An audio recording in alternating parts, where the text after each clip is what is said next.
Welcome to the Invisible Wheelchair Podcast. This is Throwback Thursday.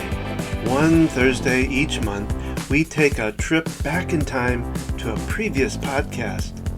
With so many new visitors to the podcast, I thought it was a good time to get back to some of the good stuff we've had from the past. So join me now as we travel back in time.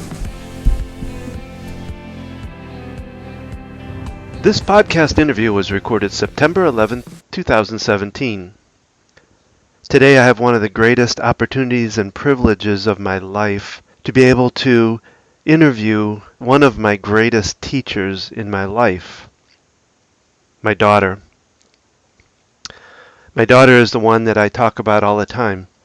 She's the one that this podcast was built for. She's the whole reason that I am doing what I'm doing today because of her. And I admire her tremendously for her strength, courage, and persistence. Not just for the fact that through that strength, that courage, and persistence, that she was able to get through the hell that she went through with OCD, but for the fact that even now, after the fact, she has the strength and courage and persistence to talk about it, to get out there and let her voice be heard, and also to allow me to tell the story, to go out and become an advocate for OCD. To me, just says great numbers about her, because she has taught me some of the greatest lessons I think I'll ever have learned through what she has done. And I admire her so much for that. And I want to say I'm proud of who she is and who she has become, because she has become quite the young lady, quite the woman. And I am so proud that today I'm able to let her tell it in her own words as to what it was like, what she went through. And I am so happy that she allows me to be the advocate to get it out there, because she, I think, is also aligned with me as far as wanting to get it out there and let people know and help others who are going through it. So I'm so happy that I have my daughter Abby here today to talk. So let's get to that interview.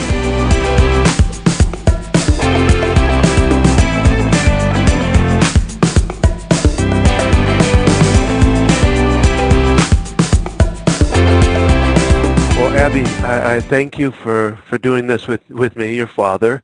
I feel like we're on, StoryCorps almost in a way, but I really appreciate you doing this.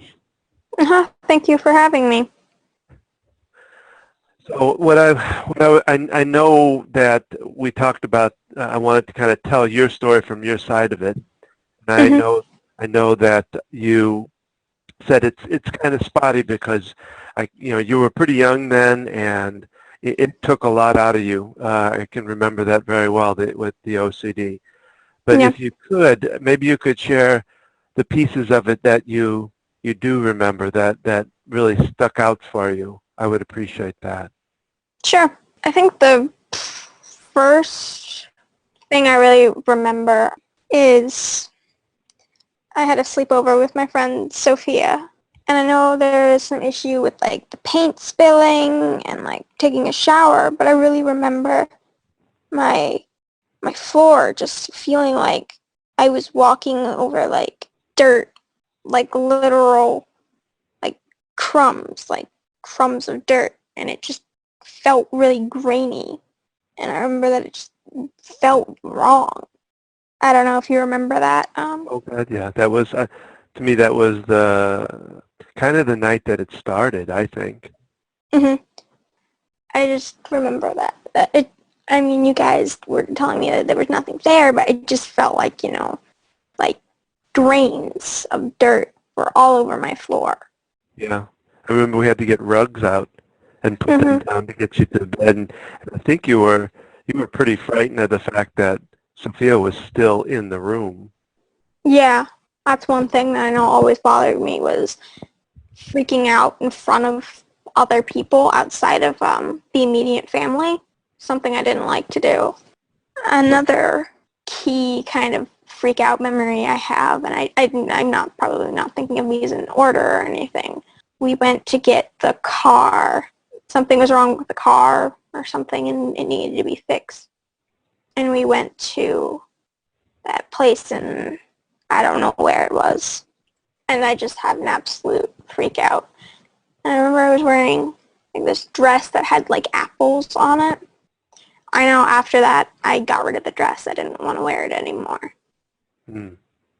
And I just, the other day I was actually thinking about how many clothing items I had to get rid of and stop wearing because of OCD. Yeah, I remember that time. We had to get a tire repaired. Uh-huh. Yeah. Yeah. I remember Mom saying how tough it was to get you to calm down, to even get back in the car. Yeah, I just mostly remember the dress. Yeah. I mean, this is much, much more recent and kind of a better memory too. Okay. But it was like right after or during the time that I was stuck on the couch. Mm-hmm.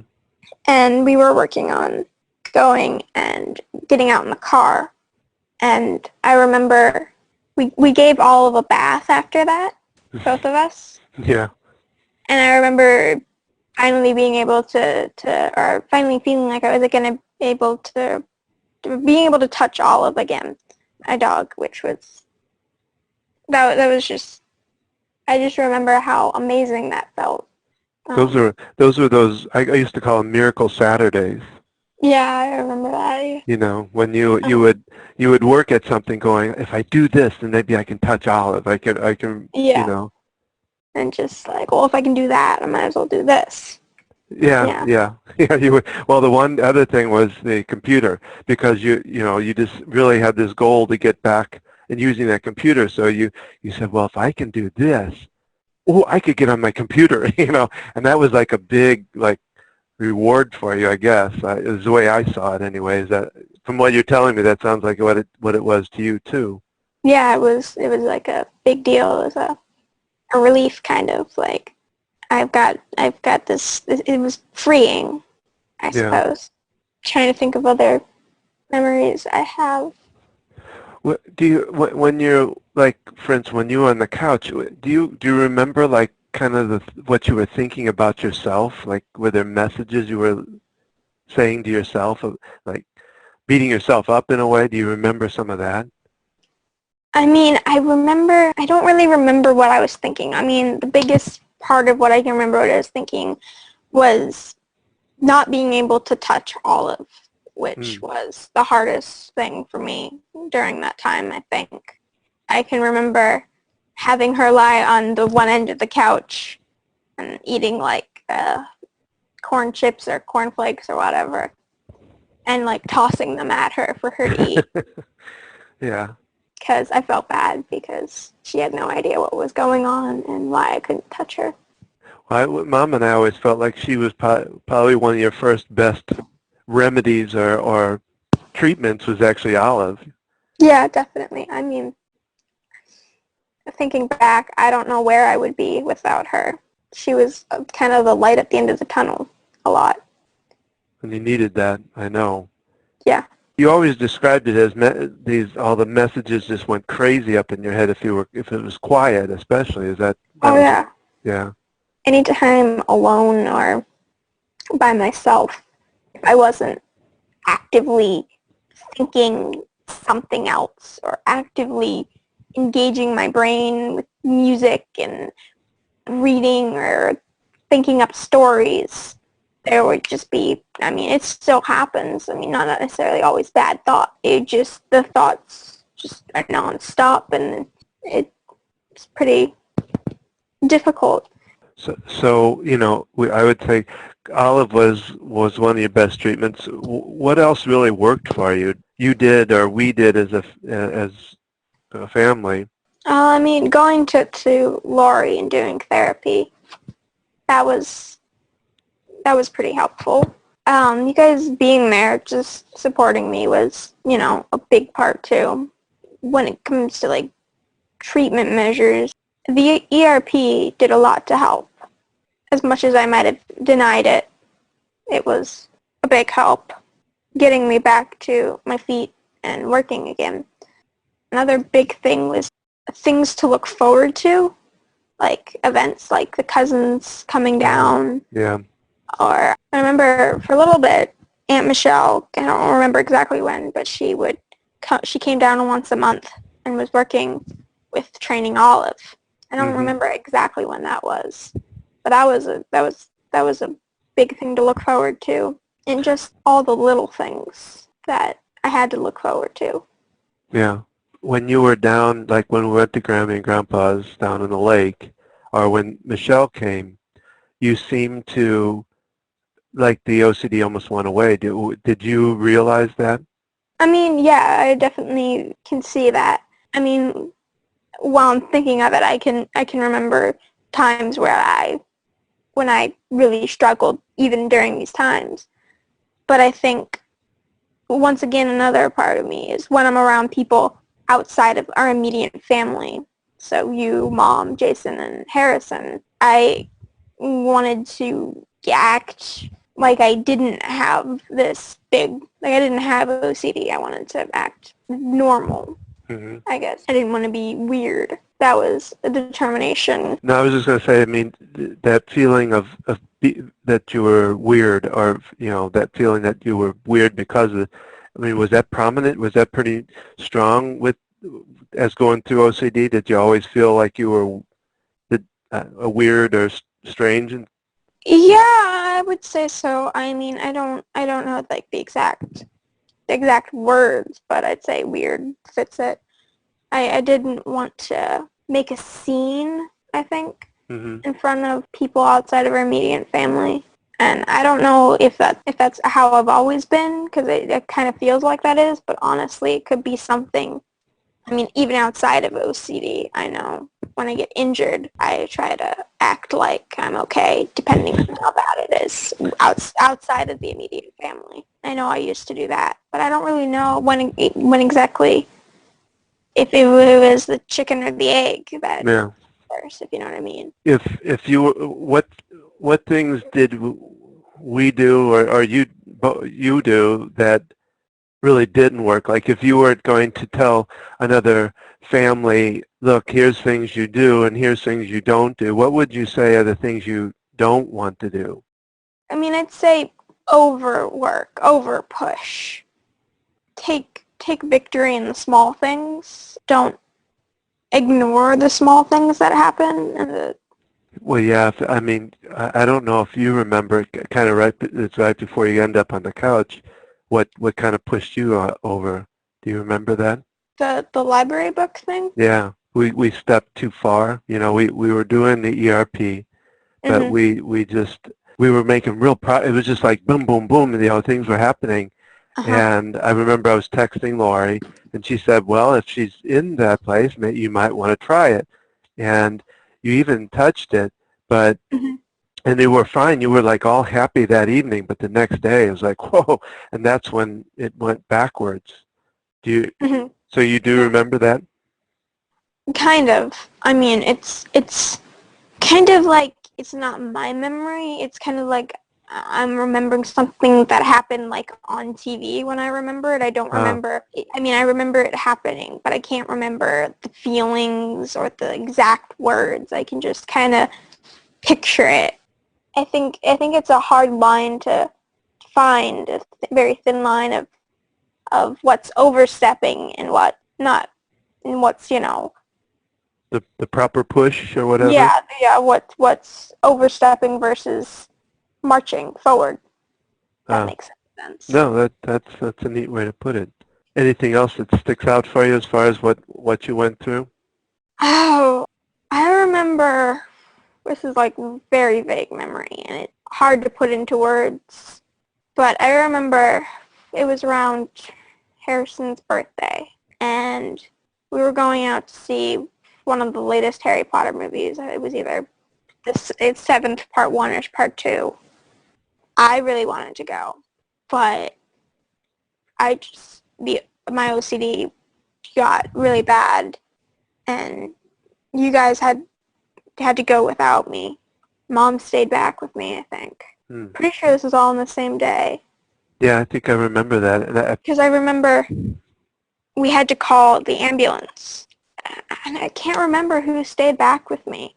Because I feel like it was, because I remember I was taking my supplements in the bathroom.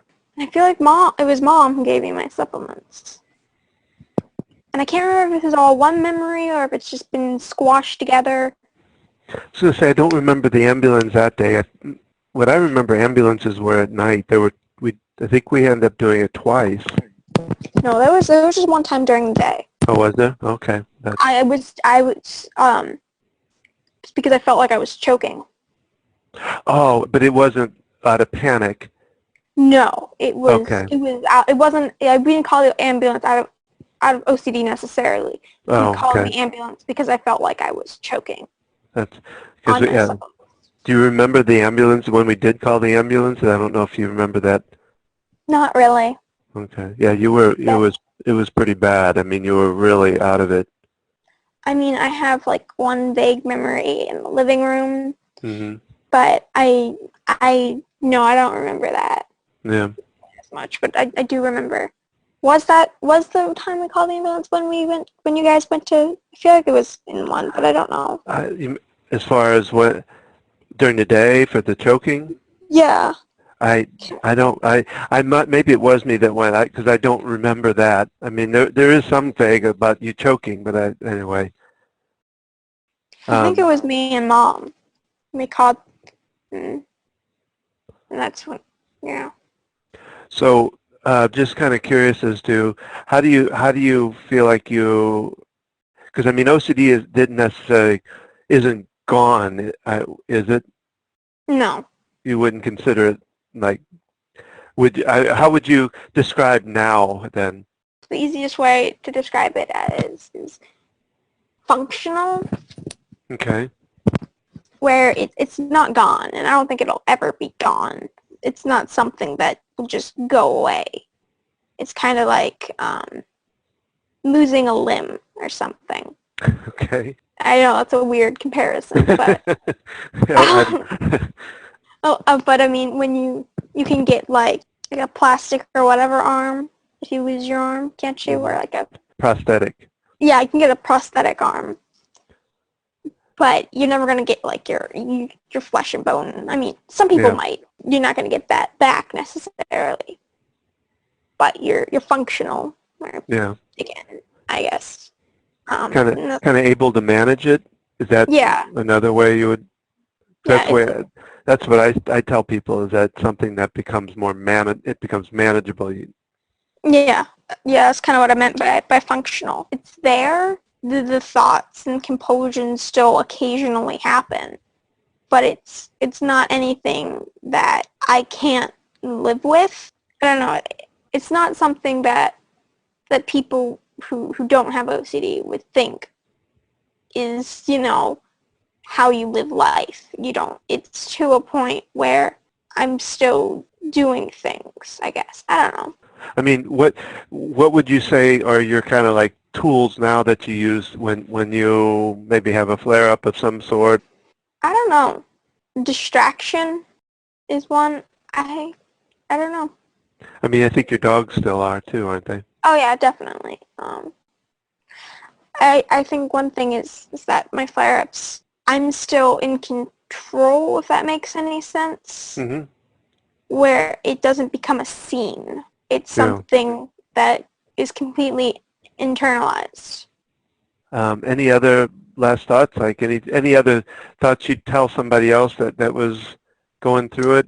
I mean, definitely find something to live for. And I know that sounds like, you've got your family and your friends, but one thing to focus on and just think, whether if it's like a TV show or a book or a movie or something that seems silly, but if it's something that you will stay determined for, it's not silly. It's your life and it's important. And I mean, if you like animals, and you can get yourself an animal because they're dependent on you. and they're not judgmental, and they love you no matter what. Find yourself something that you are passionate in, whether it be, I don't know, sport or other things people are passionate in. Well, yours is writing, right? I mean, Yeah, writing, journaling, things like that. acting, drawing, anything like that. Yeah. Focus on that. That sounds good. I mean, I'm sorry, what you want to say something else? And find the little things to look forward to, whether it be hanging out with your best friend or seeing family that you don't get to see that often and you really want to see, trips that you go on, vacations, all that. Set those little things to look forward to and kind of think, I really want to do this. I really want to do this, and just go for it. In other words, something that kind of motivates you to want to do the work. Yeah. I mean, the ERP work was tough stuff, wasn't it? Yeah, you definitely need, I think for the ERP, you definitely need rewards after you do it.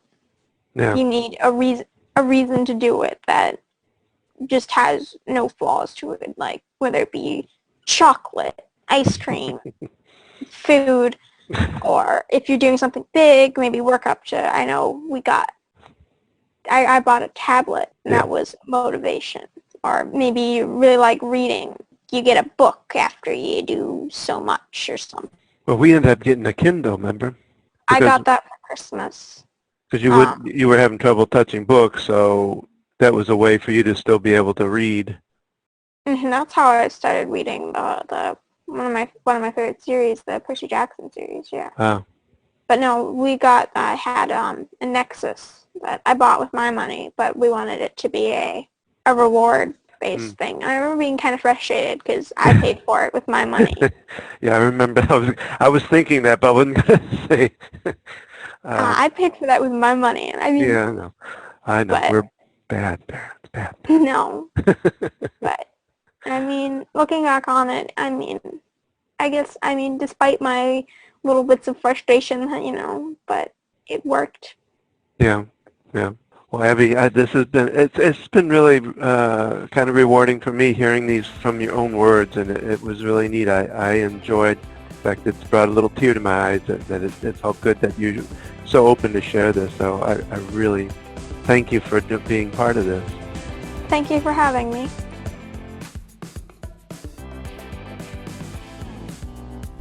It's fun to travel back in time and listen to past events and podcasts.